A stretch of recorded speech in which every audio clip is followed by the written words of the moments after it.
Hi everyone, my name is Kaustubh Kale. In this video, we will try and understand the concept of peer-to-peer lending. You must have heard recently that there are certain financial firms, fintech firms, where they have started peer-to-peer lending, where you can lend to other borrowers at 9%, 12%.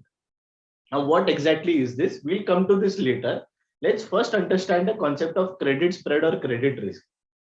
So to begin, assume that you go to State Bank of India to do a bank fixed deposit. You will see that maybe the FD rate is 6.5%. You go to a cooperative bank, वहाँ पे FD rate is 9.5, 10%. Then theoretically, let us assume that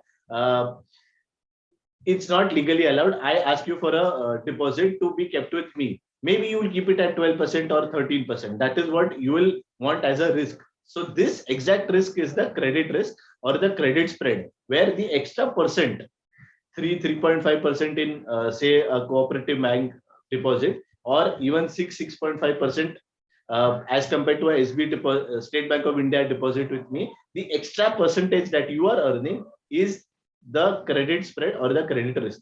So when you look at these instruments, when you are looking at say a cooperative bank deposit, you have to see कि आपको 3% extra नहीं मिल रहा है. You are getting 50% extra for which you are taking the risk. So the risk is maybe 50% extra is what you should perceive. That is logically how you should look at. Now the same concept we will use for peer-to-peer lending.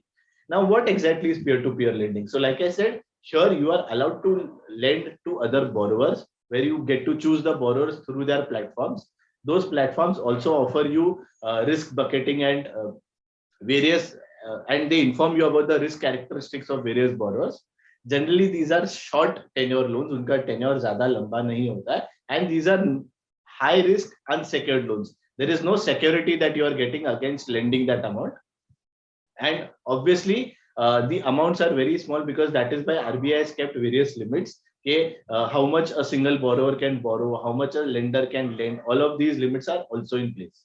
Don't treat this as a fixed income instrument simply because there is a risk attached. It is unsecured. A fixed income instrument के लिए मेरा मानना ऐसा होता है that you have to look at it that the returns are a bonus and capital preservation is most important. That necessarily is not the case in a peer-to-peer lending concept. So don't look at it as a fixed income instrument. The other thing is, let us understand one thing and compare post-tax returns. Say you are getting an opportunity to lend at 10% on a particular platform. Now, if you fall in the 30% tax bracket, your after-tax interest is 7%. While it is not an apples to apples comparison because the time horizon is different, but if you look at a PPF, a public provident fund, current rates are above 7% there, and you are getting a sovereign guarantee. So अगर time horizon आपका लंबा हो, तो always compare after tax returns on this peer-to-peer lending platform and then decide whether the risk is worth it or not. Look at it from that perspective. This was about peer-to-peer lending. Thank you so much, everyone.